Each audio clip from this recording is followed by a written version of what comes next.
பச்சை தமிழர் என்று தந்தை பெரியார் அவர்களால் வெகுவாக பாராட்ட பெற்ற பெருந்தலைவர், தமிழ்நாட்டின் இரட்சகர் என்று மிகப்பெரிய அளவிற்கு சிறப்பிக்கப்பட்ட பெருந்தலைவர் காமராசர் அவர்களுடைய 122வது பிறந்தநாள் விழாவில் நாம் எடுக்க வேண்டிய சூளுரை இன்றைக்கு மிக அதிகம்.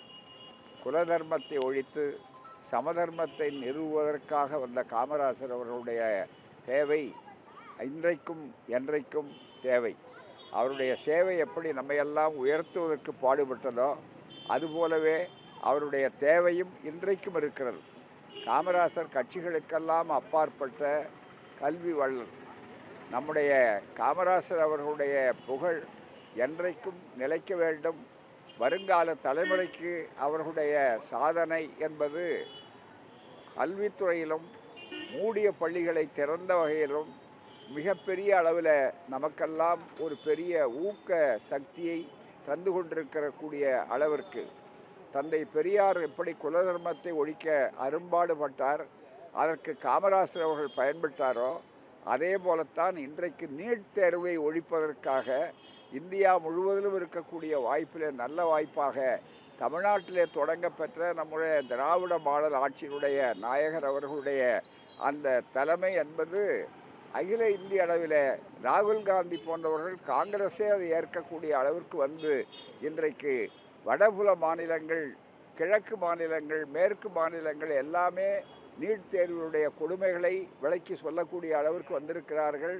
அதை எங்களுக்கு விளக்கியதற்கு நன்றி என்று நம்முடைய முதல்வருக்கு ராகுல் காந்தி அவர்கள் சொல்லியிருக்கிறார் சொன்னால், தமிழ்நாடு கலங்கரை வெளிச்சமாக இருந்து தத்துவங்களுக்கு மட்டுமல்ல போராட்டங்களுக்கும் களமாக அமையும், வழிகாட்டும். நிச்சயம் வெற்றி பெறுவோம். இதுதான் காமராஜர் அவர்களுடைய பிறந்த நாளில் நாம் எடுக்கக்கூடிய சூளுரை விளைவாகும். காமராஜர் இந்த பிறந்த நாளில் அதாவது காலை உணவு திட்டம் விரிவாக்கப்பட்டிருக்கு. ஆமாம், இதை எப்படி பார்க்குறீங்க? அதாவது இந்த சிறப்பு என்பது முதலாக பகல் உணவு திட்டம் என்பதையே திராவிட இயக்கம்தான் தியாகராயர் காலத்தில் வெறும் மாநகராட்சி மாநிலத்தில் மட்டும் செய்தது. அப்போது அதற்கு மேலே அங்கே இருந்த ஆட்சியிலே அதிகாரமில்லை, நீங்கள் நடத்த முடியாது, பண உதவி கிடையாது என்னோடு நிறுத்தப்பட்டது. காமராசர் தான் பகல் உணவு திட்டத்தை உருவாக்கினார்கள்.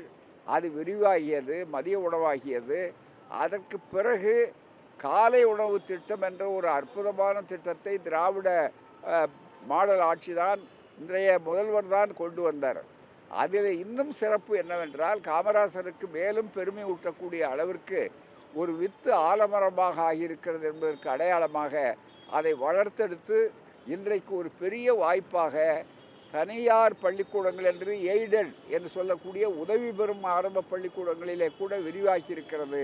இந்த திட்டத்தை கனடா நாடு பின்பற்றுகிறது. அமெரிக்காவின் பல மாநிலங்கள் பின்பற்றுகிறது. இந்த காலை உணவு திட்டத்தை வடபுலங்களையும் தாண்டி ஒரு மாநில அரசினுடைய திட்டத்தை உலக நாடுகள் பாராட்டுவது மட்டுமல்ல பின்பற்றுவது என்பது இருக்கிறத திராவிட மாடல் ஆட்சியுடைய மகுடத்தில் தனி சிறந்த ஒளிமுத்தாகும். திராவிட மாடல் ஆட்சியை கண்ணை மூடிக்கொண்டு பொறுப்பற்று குறை சொல்லுகிறவர்களுக்கு விழி திறக்க வேண்டிய நிலை. இன்னொன்றும் இங்கு குறிப்பிட வேண்டும். காமராசர் உயிரோடு இருந்தபோது அவருடைய வீட்டுக்கு தீ வைத்தவர்களெல்லாம் இப்போது காமராசர் முகமூடியை அணிய வேண்டிய கட்டம் வந்திருக்கிறது சொன்னால் மக்கள் ஏமாற மாட்டார்கள். காமராசர் யார், அவருடைய தத்துவம் என்ன என்பதை புரிந்தவர்களுக்கு நன்றாக தெரியும். எனவே காமராசரை ஒரு முகமூடியாக யாரும் பயன்படுத்தினால் அவர்கள் முகமூடியும் கிழித்தெறியப்படும்.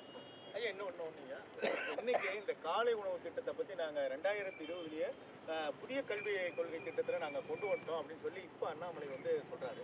2020 கொண்டு வந்துட்டாங்க அவங்க ஆண்ட பல மாநிலங்களில் இந்த இது கொண்டு வரல. இது வரலாம். இதை நீங்கள் எப்படி பார்க்குறீங்க? புதிய கல்வி இது கொண்டு வந்துட்டேன்னு சொல்கிறாங்க. அரைவேக்காடுகளுடைய ஏட்டுச் சுரக்காய் தத்துவம் எதற்கும் பயன்படாது. அரைவேக்காடுகளுடைய ஏட்டுச் சுரக்காய் பேச்சு எதற்கும் பயன்படாது. ஏனென்றால் அவர்களை அடையாளம் காட்ட வேண்டும். பெரிய அளவிற்கு நாங்கள் தான் செய்கிறோம்னு சொல்லுகிறவர்கள் எந்த மாநிலத்திலே இதை செய்திருக்கிறார்கள்? திராவிட மாடல் ஆட்சியை தவிர. இதற்கு தெளிவாக செயலில் பதில் சொல்ல வேண்டுமே தவிர வெறும் வாய்ப்பேச்சு பேசக்கூடாது. வெறும் வாய்ப்பேச்சில் வீரரடி என்று சொல்லக்கூடிய அளவில் தான் அது அமையும். ஐயா அப்படியே அப்படியே